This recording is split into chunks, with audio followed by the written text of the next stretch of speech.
आजिकल chicken गोटे कमन recipe हो गलानी समस्त घरे नॉनवेज पारी रे चिकेन टिके आसिला माने टिके कषा हो तरकारी हो बना हुए। आज रेसिपी टिके यूनिक रहिबो पूरा देसी स्टाइल चिकेन आलू झोल बनैबा। आगु को रज आसुची आ रजटा पूरा नॉनवेज पारी रे ही पड़ुची माने संडे आ समस्त घरे चिकेन हो माछ हो मटन हो बना हबो। किंतु किछि जण मटन खाइबा को पसंद करंतिनी आ किछि जण माछ खाइबा को बिल्कुल भी पसंद करंतिनी। नॉनवेज पारी माने चिकेन टे टिके बना हुए। आज ये क्रीमी टेक्सचर रहिबो झोल पूरा परफेक्ट बनिबो।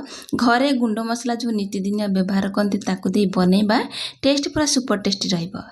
ସେଥିପାଇଁ ମୁଁ ଏଠି 800 ଗ୍ରାମ ଚିକେନକୁ 2-3 ଥର ଭଲସେ ଧୋଇକି ଆଣି ସାରିଲା ପରେ ଏଥିରେ ଅଳ୍ପ କିଛି ମସଲାକୁ ମିଶେଇ ନେବା। 800 ଗ୍ରାମ ଚିକେନ ପାଇଁ ମୁଁ ଏଠି ଅଧ ଛୋଟ ଚାମଚ ସୋରିଷ ତେଲ ଆଉ ଅଧ ଛୋଟ ଚାମଚ ହଳଦୀ ଗୁଣ୍ଡ ଦେଇ ଭଲସେ ଗୋଳେଇ ନେଇକିରି ତାକୁ କଭର ଦେଇ ସାଇଡ୍ କରିନେବା। ଏଇଠି ଗୋଟେ କଡ଼େଇ ବସେଇଛି ଆଉ କଡ଼େଇ ଗରମ ହେଲା ପରେ ସେଥିରେ 75 ଗ୍ରାମ ପାଖାପାଖି ସୋରିଷ ତେଲକୁ ଦବା। 1 କେଜି ଚିକେନ ପାଇଁ 100 ଗ୍ରାମ ତେଲ ସଫିସିଏଣ୍ଟ ରହିବ, କିନ୍ତୁ 75 ଗ୍ରାମ ତେଲ ଏଇଥିପାଇଁ ଦେଲି ଯେହେତୁ ମୁଁ ଏଥିରେ ତେଲରେ ଆଳୁ କିଛି ଭାଜି ନେବି। ଆଳୁ ଯେହେତୁ ନନଭେଜ ବନଉଛେ ଟିକେ ଆଳୁ ପକେଇଲେ ଖାଇବାକୁ ବହୁତ ବଢ଼ିଆ ଲାଗିବ, ସେଥିପାଇଁ ଆଳୁ ଗୁଡ଼ାକ ବଡ଼ ବଡ଼ ସାଇଜରେ କାଟି ନେଇଛି, ଭଲସେ ଧୋଇକିରି ନେଇ ଆସିଛି। ଏଇଠି ଆଳୁକୁ ତେଲରେ ଦେଇ ଭାଜି ନେବା। जदि आपण आलू खाइबाकू बिल्कुल भी पसंद करंतिनी ताहले आलू को मध्य स्किप कर परिबे। एठी आलू को गैस र फ्लेम को हाई रखिकरी दुई पट गोल्डन कलर हबा पर्यंत भाजी नबा। एठी आलू रे बहुत बढ़िया कलर आसी गलानी। एठी आलू को हमें काढी नबा। दर्शक बंधु आज वीडियो देखि सरला परे जदि आपण मानको पसंद आसे प्लीज छोट गोटे लाइक सहित कमेंट शेयर करनेबे। एठी मु 30 ग्राम पाखापाखि अदा नेइची, 2टा छोट साइज रो रसुण रो कोला बाहर कर नेइची, सी मध्ये 25 ग्राम पाखापाखि हबो।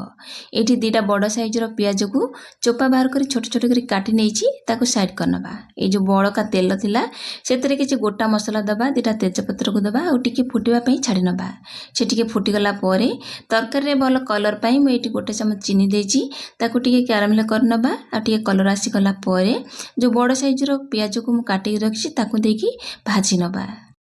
जदि तरकारी रे ग्रेवी वाला बहुत पसंद करती ताले पियाज रो परिमाण को टिके अधिक रखिले तरकारी रे ग्रेवी बहुत बढ़िया आसीबो। एठी पियाज को टिके हल्का कलर भाजी साला परे जो अदा रसुण रखिथिले ताको दर छेचा करे नै आसी, ताको देई दबा। आ गैस रो फ्लेम को हाई रखिकिरी अदा रसुण रो कंचा स्मेल जिबा पर्यंत कंटीन्यूअसली गोळेबा बा भाजी नबा। दर्शक बंधु एथर रजरे आपणक घरे कौन प्लान रखिछंती बनेबा पई, चिकेन ना मटन ना माछ, कमेंट सेक्शन में शेयर जणेबे। एठी हमर मसला बढ़िया से भाजी हे गलानी, कंचा स्मेल गलानी हेरी। एबे एथरे पानी किछि ऐड करबा, जोथि पई कि गुंड मसला पकेइले मसला तळु बिल्कुल भी लागिवनी आ एमिति बनेइले टेस्टटा बहुत बढ़िया लागिवो। एठी मु अल्प किछि पानी को ऐड करनेली मसला को गोळेई नबा। एठी पानी देकी गोळेई नै सारला परे एबे गैस रो फ्लेम को लो टू मीडियम रखिबा। मसला रे गुंड मसला दबा, मसला को गैस रो फ्लेम को लो टू मीडियम रखी मसला सेपरेट तेल हबा पर्यंत कसिबा।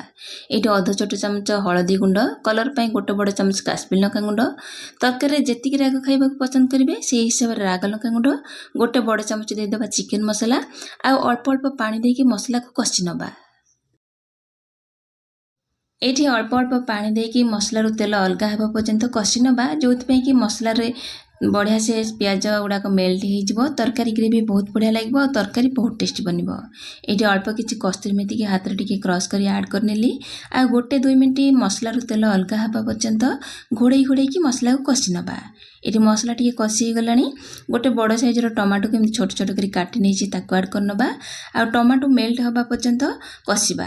एठी टमाटो टिके जल्दी मेल्ट हबा पई अध छोट चमच मु लूण ऐड करनोछि आ मसला को हमें कंटीन्यूअसली गोळेबा बा कसी नबा। एबे हमें गैस रो फ्लेम को लो टू मीडियम रखिकी मसला को कसिबा। एठी गैस रो फ्लेम को लो टू मीडियम रखिकी 1-2 मिनिट बढ़िया से मसला को मु कसी सरलानी आ मसला रो तेल मते बहुत बढ़िया भागरे सेपरेट हे गलानी। एठी आपण मसला कसा को देखिकी जानि परथबे। एठी मसला बढ़िया से कसी हे गला परे हमें आगु जो मैरिनेट करके हळदी और तेल देके चिकेन को रखिथिले ताको ऐड करनबा। आपण चाहिले चिकेन मैरिनेट कला बेले एथिरे अल्प किछि दही की देकी मैरिनेट करके रखि परिबे, नाही तो अध छोट चमच लूण मध्य देकी कोड़ेकी रखि परिबे। एठी मु टेस्ट अनुसार माने स्वाद अनुसार लुण को ऐड करनेली। एबे जदि चिकेन पकेला बेले आमे लुण देदेबा चिकेन रु बहुत सारा पानी बाहर और से पानी रे हमर चिकेन टा कसी हो। एबे गैस रो फ्लेम को हाई रखिकी चिकेन को कसिबा जोथ पे कि पानी बाहर चिकेन बढ़िया से कसी हो आ मसला सहित बढ़िया से मिसी जीवो। एटी चिकेन बढ़िया से कसी गला गोटे सेकेंड कसाला परे आमे आलू को भाजी रखिदेले। आलू पाए 50% सिझी जाइतला सेति मु स्टेज रे ऐड करनेली बढ़िया से कसी नबा। एठी मु घोड़े घोड़े चिकेन को 5-10 मिनट बढ़िया से हाई फ्लेम रे कसी सारा परे एठी ग्रेवी पई जति कि झोल रखिबा को चाहतबे गरम पानी का ऐड करनबा आ गैस रो फ्लेम को हाई रखिकरी आ 5 मिनट फुटिया पई कवर दे छाडी नबा। एठी मो गैस रो फ्लेम को 5 मिनट कवर देई हाई फ्लेम रे रखि नेतली फुटी गला आ झोल मध्ये बहुत बढ़िया भागरे ग्रेवी बनि जाईची। एठी आ शेष रे टिके गरम मसाला को ऐड करनबा। एठी हमर सुपर टेस्टी चिकेन आलू झोल पूरा रेडी। आपण मान थरे एई ऊपर बनांतु देखिबे बहुत बढ़िया लागिबो।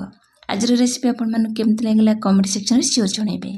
पुणी आसीबे गोटे नुआ रेसिपी सहित से पर्यंत रहउची। नमस्कार बाय जय जगन्नाथ।